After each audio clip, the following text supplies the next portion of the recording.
উৎসব ঘটনাকে কেন্দ্র করে কিছু নামধারী অস্ত্রধারী তারা বিভিন্ন লাঠি ছোটা নিয়ে আমাদের এই বিচারাঙ্গনে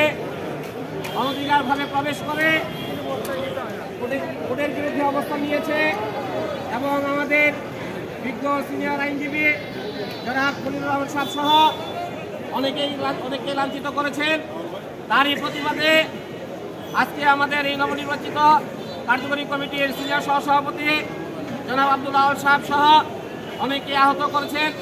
তার প্রতিবাদে জামালপুর জেলা আইনজীবী সমিতির উদ্যোগে আজকের এই মানববন্ধন কর্মসূচিতে উপস্থিত বিজ্ঞ সকল আইনজীবী ভাই বোনেরা আজকে আমাদের নবনির্বাচিত সভাপতি শারীরিকভাবে অসুস্থ থাকায় আজকে এই মানববন্ধন সভাপতিত্ব করবেন বিজ্ঞ সিনিয়র আইনজীবী সিনিয়র সহসভাপতি